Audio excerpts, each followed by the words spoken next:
నమస్తే, నేను మీ డాక్టర్ రామ్ ప్రసాద్ రెడ్డి. నేను రోజు చూసే రకరకాల పేషెంట్లు, 2 రకాల మంది పేషెంట్స్ ఉంటారు. నేను మెయిన్ గా మీకు చెప్పదలుచుకుంది ఏంటంటే టెస్టులు, పరీక్షలు. కొందరు పేషెంట్స్ వచ్చి సార్ ఏంది 2 పరీక్షలే రాసిండు, అక్కడ పోతే ఇన్ని పరీక్షలు రాస్తారని.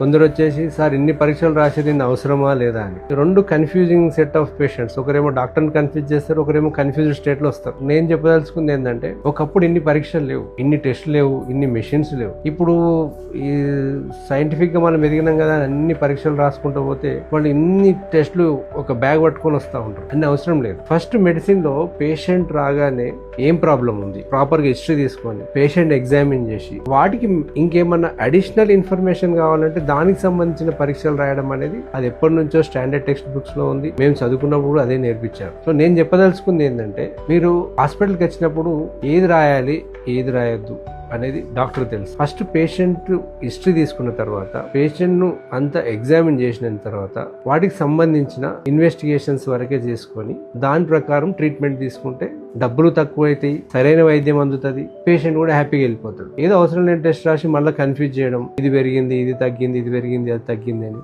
ఒక కన్ఫ్యూజ్ స్టేట్లో ఉంటారు. సో మీరు ఎప్పుడైనా మా దగ్గరికి వచ్చినప్పుడు పేషెంట్ మేము హిస్టరీ తీసుకుంటాం, ఎగ్జామిన్ చేస్తాం, అవసరమైన పరీక్షలే చేస్తాం, దాని పక్కట్టు అవసరమైన వైద్యమే అందియాలి. సో మీకు పరీక్షల విషయంలో ఎలాంటి అనుమానాలు, సందేహాలున్నా మమ్మల్ని సంప్రదించండి. అవసరమైన పరీక్షలు వరకే చేసి అవసరం ఉన్న ట్రీట్మెంటే అందించడం జరుగుతుంది. నమస్తే.